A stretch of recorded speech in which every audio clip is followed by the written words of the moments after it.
Back to Brian's Beat. Join the show by calling 508-996-0500. New Bedford's news talk station, 1420 WBSM.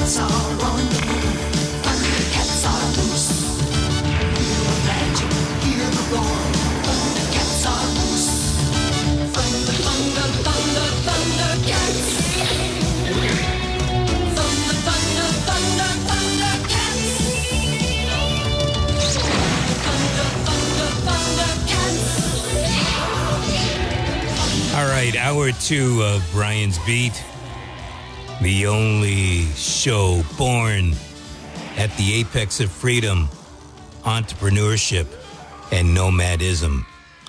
In a little bit, we're going to be talking to Michael King. He is with the Massachusetts Family Institute. He's going to be talking to us about learning centers. They are an offshoot of homeschooling. And I think it's important that we bring this to the fore now. As I mentioned earlier in the show, students are going to be going back to school in a few weeks for the beginning of the 2023-24 school year. Boy, did you ever think that it would actually go on this long and this far?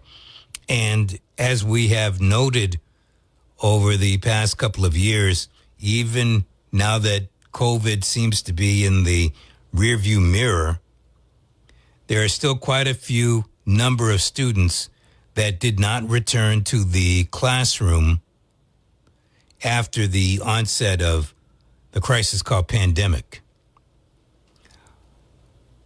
A little over a week ago, there were a group of students, including one from New Bedford, up at the State House. And what were they looking for? They were looking to have the student member of the school committee, or school board if you would prefer, to have full voting rights.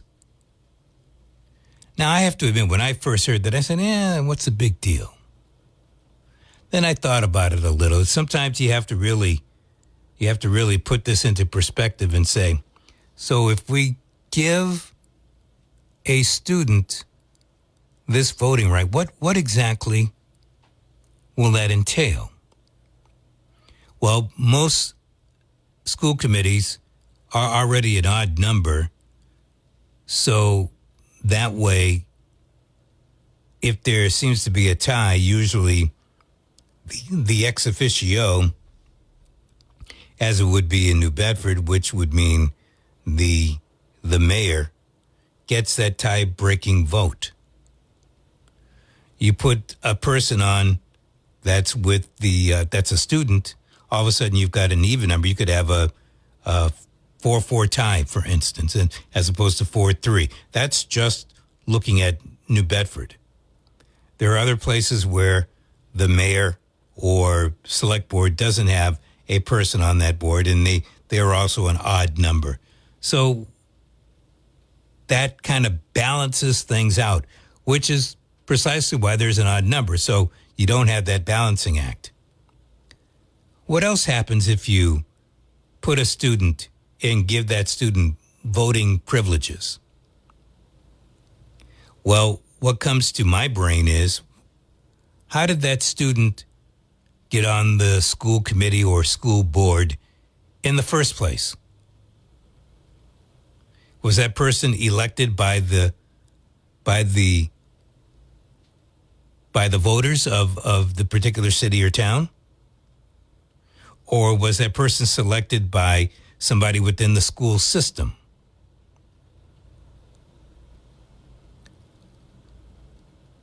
There's this kid, Elliot Talley. He goes to New Bedford High School. In fact, he's the student council president. He was one of those petitioning to have himself, I guess he is also the student advisory type person on the New Bedford School Committee. This is what he had to say. He told this to New Bedford Light. We are the ones receiving the education. We're the one in those desks. We get the bulk of whatever the school committee has to throw at us. I think it is very important to have a youth voice on school committees. I suppose that's how you think.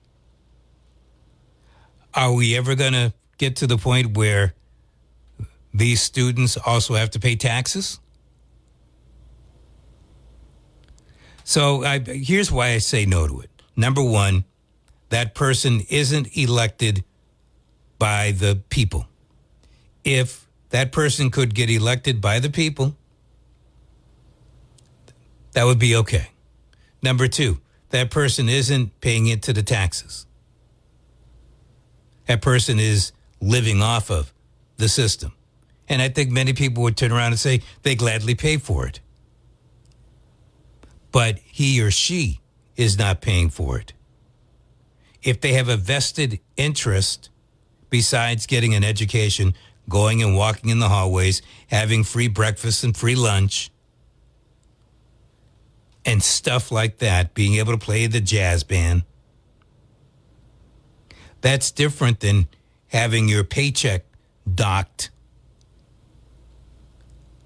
because you want to be a voting member of the school committee. So for those two reasons, and I'm sure I can come up with others, I say no, no, no, no. Sure is. In fact, we have Michael King with the Massachusetts Family Institute set to join us. But before I get back into that, people are saying, are you joking? No. These students went to Beacon Hill. They went to the Gold Dome State House, and they presented a bill that was actually, handed to them. They handed to a state rep and a state senator, and they want to be able to have full voting privileges on their school committee, the student representative. And a student from New Bedford says, I think it is very important to have a youth voice on school committees. Oh, really? His name is Elliot Talley. We'll try to get him on the show. But that's for another time. And in fact, we can pick up on it a little bit later in the show if you so desire. Right now, I'd like to bring into the show somebody that we've had before. And I always like having him on because he's got great insights, great ideas.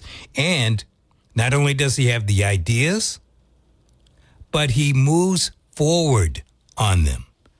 Michael King is with the Massachusetts Family Institute. And one of the things the Institute is spearheading, look, I say spearheading, it's more or less like 3M. You may recall the 3M commercials on TV. They don't invent things, but they go out and they make it better. And so Michael King is out making learning centers better. Michael, good morning. Welcome back to Brian's Beat. Hey, Brian. It's always good to be with you. Always great to have you on the show. So as I would like to start, many people don't know exactly what a learning center is. So why don't we start what's a learning center? Yeah, so a learning center, these are called many different things, micro school, learning pod. It's really just an expanded version of a homeschool co-op. So it's really nothing new. It's just that we want to better empower families and churches to be able to create an affordable learning environment that is also very academic because, as you know, there are a fair amount of kids leaving the public schools for multiple different reasons and looking for alternatives to the government schools. I noticed you put some emphasis on on the education part when you were talking about that. Is there a particular reason why? Well, I think, it's just that it's a education movement there's really no reason I put the extra emphasis on it. I think it's just a huge need right now in Massachusetts where,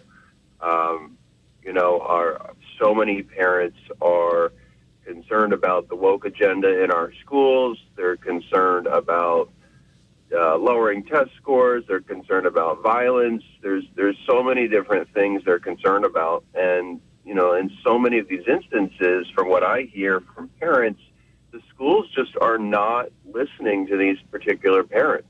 And so these parents are, in many ways, just going to vote with their feet and look for alternatives. Michael, I think that is the only way for families to win in this particular case.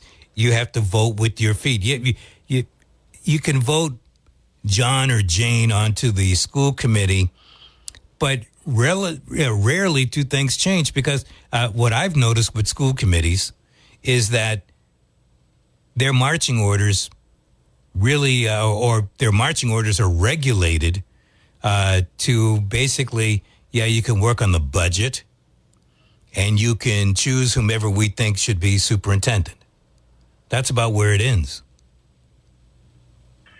Yeah, it all comes down, I tell parents the reason that you see so much of the same thing, whether it's what we refer to as a pornographic sex ed that's not age appropriate, not medically accurate, not evidence-based, or the CRT or the social emotional learning, why all of these public schools, government schools look the same is because you're right, they're all taking marching orders from the Department of Elementary and Secondary Education.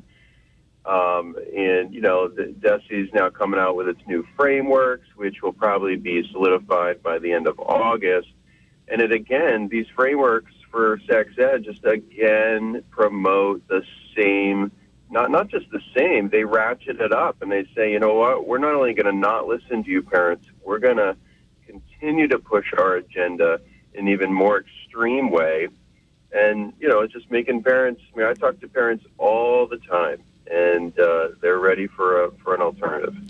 So, Michael, you are doing these learning centers. It sounds like you're using churches as some type of place where people will go. Are these all religious based, or is a church just a good building to use in this particular case? Yeah, I think we're just trying to, work with the space that is most readily available, and that happens to be the church. So many churches, as have open space during the week, and so many churches have people in their congregations that are either retired teachers or just people that want to be a part of really what I'm referring to as a movement regarding these learning centers. And just, again, this is nothing new. Homeschooling's been going on, for decades. But I think there's a fresh vision that churches are getting and saying, look, like, our kids are, coming home and saying, Mom and Dad, you're out of touch regarding your traditional understanding of human sexuality, for example. And many of our churches don't agree with that message. And so they're saying, look, we need to take education back. We have the space. We have the people. Let's rally around this. There's one church in Western Massachusetts that rallied with 5 area churches to develop a team of about 20 volunteers. And, they've been able to really partner with parents for, parent-directed homeschool co-op learning to really make it not only super affordable, but super doable, even for the, single mom that, has some extra challenges in terms of balancing work and education. And, families are finding a way, churches are finding a way to make it work. Well, you brought up a couple of things there. One, the price. So how does this place, I think you said it was in Westfield, how do they do it? They've got the volunteers, but what's the price point? What do people wonder. A lot of reasons why parents don't go to private school is because it's a hefty price tag. Same thing with the parochial schools. Yeah. Yeah, well, this particular learning center, again, homeschool co-op that meets at a church, is a ministry of the church. They're in, as you mentioned, Westfield. This is the church that partnered with 5 area churches, developed a team of about 20 volunteers. They offer a Monday, Wednesday, Friday solution where they partner with parents in educating children. And it's, I think it's somewhere around 9 to 2 is available at the church on Monday, Wednesday, Friday. And I think the cost is super affordable, just like a homeschool family would outsource some tutoring and things like that. This is really a lot of the same concept. And it's about $500 per family per year. That doesn't include the curriculum, I don't think, but it's, very minimal. So, if you can educate a child, you compare that to what it costs the public school.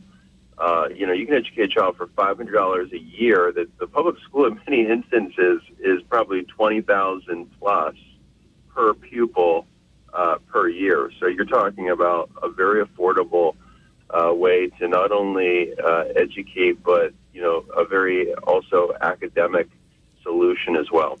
Well, I also look at it from this standpoint. Daycare can run one child over $100 a week. You're talking $500 for the year. I mean, and I think I heard you say for a family, so that would include more than one child? Yeah. Yeah, I think that's easy for me to sit here and say, but I think that's doable.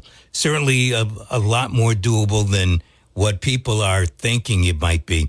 The other thing is the time commitment, where, you're talking 9 to 2, and I can see whether it's a working mom, a working couple, whatever the case, they're going to say, well, I just don't have the time to do something like that. I got to be at work at 8 o'clock. I can't be dropping my kid off at 9 a.m. Yeah, and I would say that just have every case is a little different, and so in a 15-minute interview we can't kind of cover all the different details. So we're happy to have people call us at the Massachusetts Family Institute to explain more about that. But yeah, I mean, this, like I said, this is the community. This is the church community. And again, you don't have to be part of the church community, but it is the local church coming around the family, creating a solution. I know in this Westfield situation, there is there's an ask to do a certain amount of volunteer hours as, because this is parent-directed learning. So in terms of being with the kids, during the Monday, Wednesday, Friday school days. But again, these things can be talked about and in terms of what can be flexible for the parent schedule, because, it's definitely not sending your kid to the public school for 8 hours a day and just dropping them off. I mean, you're definitely going to have more involvement in the education of your children, but you gotta see that greater vision too, and say, hey, like, wouldn't it be better if you were more involved in the education of your children, and working with the church to make that possible, with the community to make that possible. And I'm excited. I think a lot of parents are finding this works for many different challenges that they might have with their workday. Michael King is with the Massachusetts Family Institute. A couple of years back, I think you had maybe 7 of these learning centers. Well, what are you looking at now for a number? Yeah, so the ones that I'm aware of, because this is in many ways, you mentioned the 3M example that, we're just trying to make the mousetrap better and have people run with it. So of the ones that I'm aware of, I'd say there's about 14 learning centers across the state. And then, we're excited about probably another 14 in the pipeline that either want to get started, this fall or this year at some point. And, some of these got started last year, might have had, 3 or 4 students, 5 students, and now this year they have, 50 students. So, this is very much something, and there's several of these that actually have a fair number of students. And they're all over the state, North Shore, South Shore, Cape, Central Mass, Western Mass. And really one of the best ways, if people listening today want to find out about, where these are and also just other private school options, they can text the word school option. It's all one word, a school option, to our short code 87891. That's 87891. Text the word school option. And you, I did text that number, by the way, and I note that there is a learning center in Plymouth and another one in Swansea. So we're flanked. We're flanked where I am right now. Dartmouth, New Bedford, Fairhaven. We are flanked on both sides by at least one learning center. And you're saying that you went from 7 to 14, and you're thinking maybe you're going to be up to 28. That's good growth. Most businesses don't get growth like that. Yeah, no, we're because it really is. It shows the desire for churches and parents to find an alternative solution. I think a lot of parents don't want to educate toward a test necessarily. So many kids or every kid is an individual kid that has individual talents and abilities.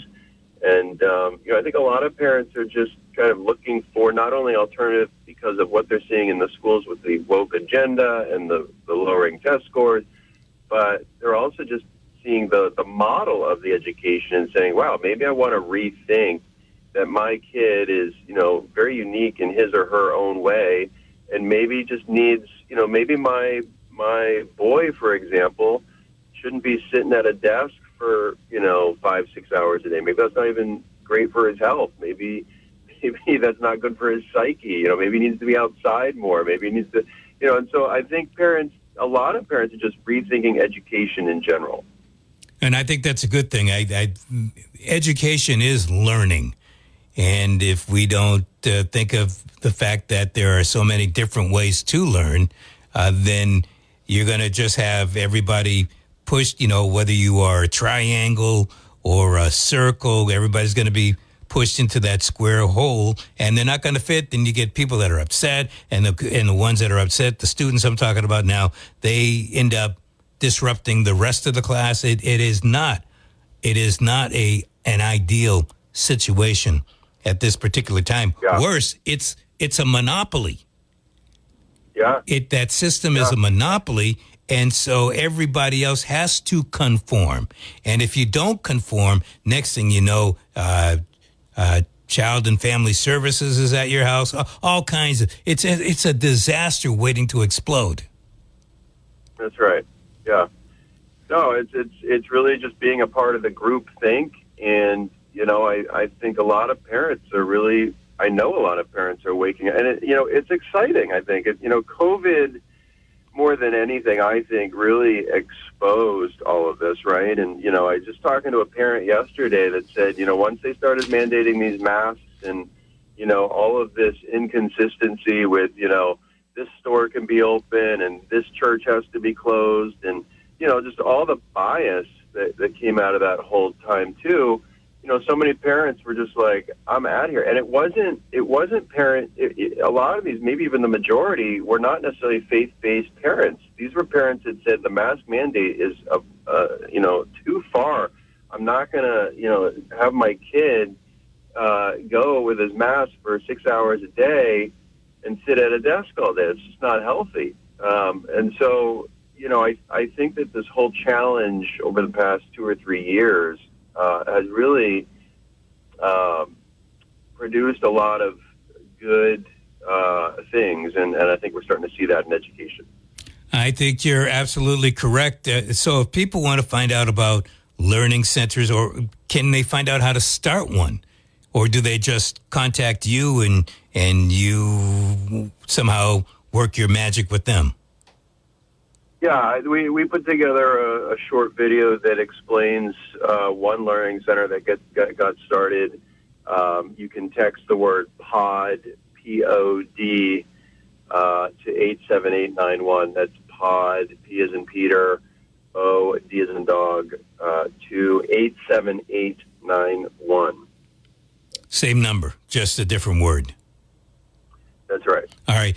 Michael, I'm going to let you go, but before I do, one other thing, because I led into you with this, and that deals with the idea of the student member of a school committee having full voting privileges.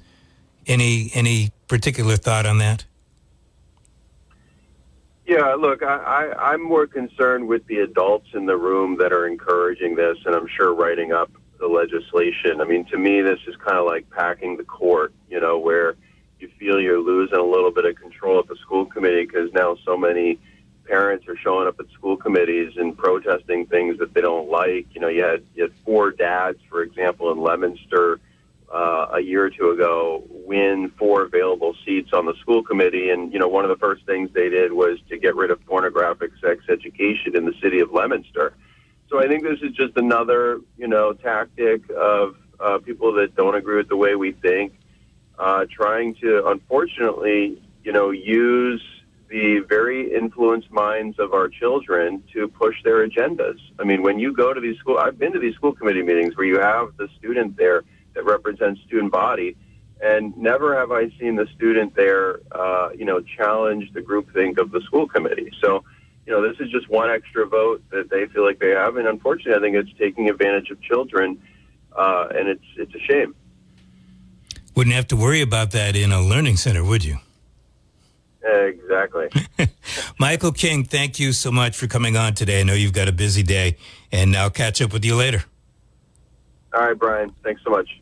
Michael King with the Massachusetts Family Institute joining us on Brian's Beat this morning. So, you have any thoughts about these learning centers or a student representative to the school committee having full voting privileges? After all, one student was saying that, well, who wants to sit through a 3 or 4 hour meeting and not have full voting rights?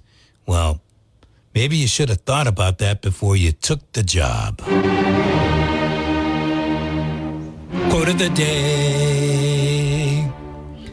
Our quote of the day from Myron Golden. Stop looking at all the hard ways to make a little bit of money and start looking at all the easy ways to make a lot of money. Great quote from Myron. In other words, instead of working hard, and by the way, today is work like a dog day, but instead of working hard, Myron is suggesting that you work smart. All right, let's hear from you at 508-996-0500. That's how you get on the show. We've got those educational topics out there for you if you are so inclined. We talked about the bus service leaving the C Street terminal in New Bedford, making its way to Providence if you want to catch up with Amtrak. Again, I don't know how many people are going to want to do that, but I do see this happening. I see as prices become more expensive in the greater Providence area, people meander farther and farther away. And so Swansea's not that far from Providence. But once you go on the other side of the Fall River Bridge there, I can't think of its name, but once you get on the other side of the bridge, now you're looking at Fall River, Westport, Freetown, where prices are considerably lower than they are in Greater Providence. And then you've got your Dartmouth, New Bedford, Fairhaven, Acushnet, where people will say, well, it's all right to live out here because I can take a bus to Providence, catch a train to wherever I need to go within Rhode Island. You're not going to take that train to go up to Boston. But that's out there for you, too. I did not make it to night number 2 of the feast. We did talk on Barry's show yesterday about a Confederate flag that was perched at one of the vendor sites. Many people agree that probably shouldn't be there, and that the folks dealing with the feast should talk to the vendor and, have not choice words, but, might want to move that where it's out of sight. I don't know if it happened. I don't know, or maybe the vendor decided on her or his own just to take that puppy down and go about the business as usual. I don't know. So if you did go to feast night number 2, I want to hear from you, because there are a couple of things at play here. Not only the Confederate flag, but how are things working as far as only 4 entry points? I know that Barry had some people call his show and say that they didn't think they were going to go to the feast because they couldn't bring their gun.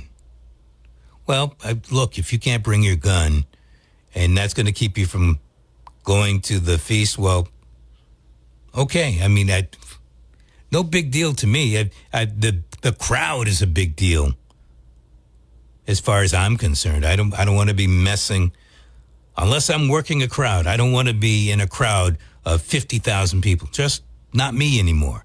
There was a time that was great. I very rarely go to rock and roll concerts with that many people. So that's a me thing. The Confederate flag is probably a me thing too. But I think where you're talking about a big family event, when you're trying to, if I'm the feast organizers, and I am not one of them, I would say that I want my event, especially now that we're coming back strongly off of COVID, I want my event to go very well. And having a flag like that isn't helping matters out. If I am one of the city councilors, if I am the mayor, I'm probably not going to say anything to that vendor, because you could be encroaching. Words matter one way or the other. And I think that Mayor Mitchell, he knows how to use phraseology very well. He probably could do it, but even he could be misinterpreted by the vendor. So I think governments need to keep away from that topic. But the feast, since it is a privately run event, they pay for just about everything, and they get money from the vendors, etc., that they are more within their right to have some words with the vendor. 508-996-0500. That's how you get on Brian's Beep. I was just looking online, SouthCoastToday.com, to see what their update is on the feast. And there is no real update. They are posting the same stories that ran early yesterday. The nice pictorial from Peter Pereira, and then another story that I forgot the author of that story, but a story, nothing whatsoever about that flag. So I had somebody, I was in for Barry yesterday, and I will be on Monday, and I had a caller who said, maybe you're making a big deal out of nothing. Well, I talked to a few people after, not folks here at the radio station. They had no idea that there was a Confederate flag at one of the vendor booths. So maybe it's something that they didn't see. I think Jacob Ventura called. I know he called, but I thought that he was saying that he was going to use a different gate and that it would be nearly impossible for folks that are inside at the feast event to not see that particular vendor and the flag. I don't know. I wasn't inside. I can't. It would be great to go up there, but, too many people for me to try to tackle that. So if you were there, I would certainly love to hear your thoughts on the feast and if you did or did not go by that particular vendor and see the flag. The other story that I did broach at the tail end of last hour. Academic recovery has stalled, but Massachusetts schools still have over $1 billion to spend in federal funds. What's going on? With a year to go to spend $2.6 billion in total relief funds that went to Massachusetts schools across 3 rounds of aid, it's unclear how far those dollars have gone and what they've achieved. Think about that for a second. $2.6 billion, and there's still more than $1 billion to go. Don't you feel like you're in the wrong business every once in a while? Really? But again, this is one of the reasons, one of the many reasons why parents are escaping the government schools, because there's just too much that's run amok. Folks don't feel they have any control. Federal government's getting involved because somewhere, in order to spend that money the way that the DESE wants it spent, that the federal government has favors that it wants courted. 508-996-0500. I appreciate your patience. Hello. Yes. How you doing? I am excellent. You? I'm doing pretty good. I'm calling in regarding the Confederate flag. Yes. I think it stands on the, people's beliefs.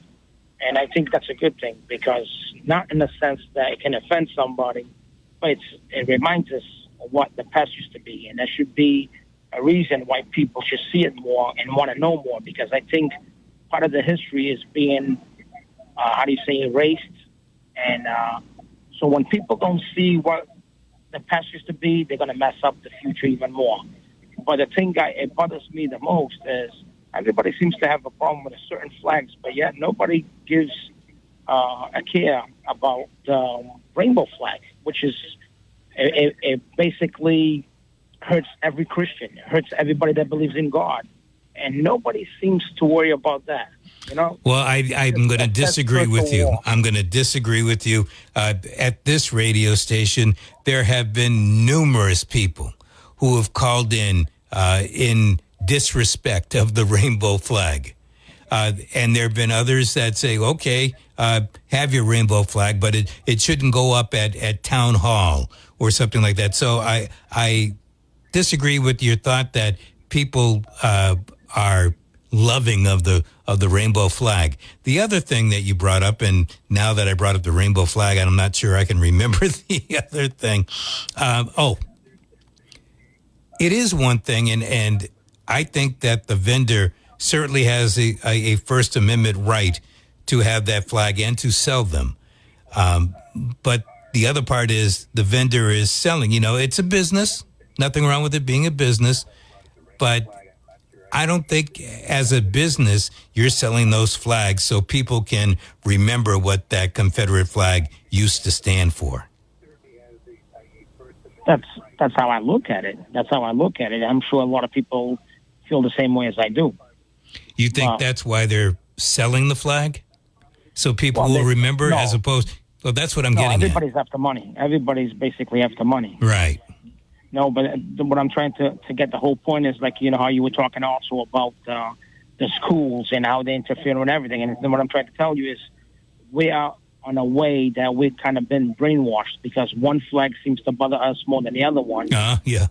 Yes. And, it's like there's no evil, If there's no good, the absence of good is the beginning of evil, and vice versa. And that's why you're seeing these governments putting all this stuff in these kids, and we're losing the belief in God, which it's crazy because it brings society together, brings everything together, and he's the real Lord, And it's sad the fact that we're going in this country is going. All right, man. I appreciate your call. We can agree to disagree about what is the real Lord. Hello. Hey, good morning. How are you? Winging. Winging.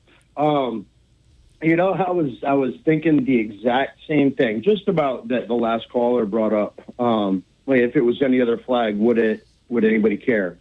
I was thinking the same thing. It's if it was the BIPOC flag or whatever, would it have been appropriate at the feast? And why should anybody care? All you have to do is just not look at it. I can envision who that salesperson is.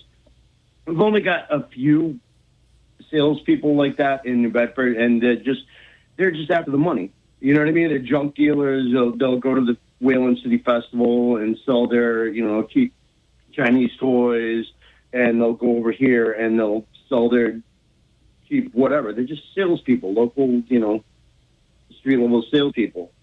So, how many people are buying Confederate flags? It's an inventory. Oh, I know it. I get that part, but I'm it's troublesome, but I'm also curious. How many people, when you go to the feast, are you thinking about buying a Confederate flag? No, I'm not thinking about buying any of that guy's crap. Okay, but that's how many people are. That's what I'm not the crap, but I mean the Confederate flag. How many people are really thinking about buying that? All right, think about that. Like I said, it's just the guy's inventory, and it's something that he has money invested in. Maybe he bought it or he invested in that stuff for the Country Fest, which didn't happen. So he had leftover inventory, and he's like, okay, I might as well throw it in. Maybe somebody will buy it, turn it into money. He's not thinking about a message behind it or anything like that. It's just, okay, that's inventory. What do I throw it away? Throw away the money, or do I try to make a couple of bucks off it? I think you're right about that. I really do. I think he's trying to make a couple of bucks off of it. Yeah, I've seen maybe the same guy. I don't know. But, selling Obama, knitted hats and paraphernalia, stuff like that, way back when. So what? You know what I mean? It's just inventory for the moment. Like, if I buy a bunch of these, maybe I can make some money off it. I agree with your theory. The so what is you're the city of New Bedford.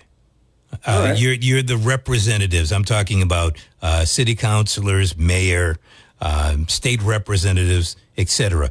You're throwing the feast. This is your big event of the year.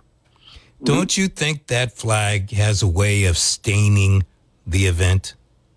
Well, look, why should it? It doesn't matter. It's just a flag. Let me ask you this. Is that flag guy still in business on Acushnet Avenue? I can't remember what it was called, but there was a guy that had just lined flag, like Dave's Flags or something like that. Or he used to pile up all his flags and go down to the Wayland City Festival, which is why I mentioned that. He had some questionable flags too. If he is even still in business, who cares? And therein might be it. That's a flag visit. I brought up as a for instance yesterday. What if that guy, the vendor now, what if he had the Nazi flag? Do you think that there would be an uproar then? who knows? Maybe nobody would even notice it, and somebody would notice it. Maybe. And say, okay, sorry, F you. I'm gonna have to let you go only because of time, but I appreciate the call very much. Yeah. I'm out of here. Pittman is next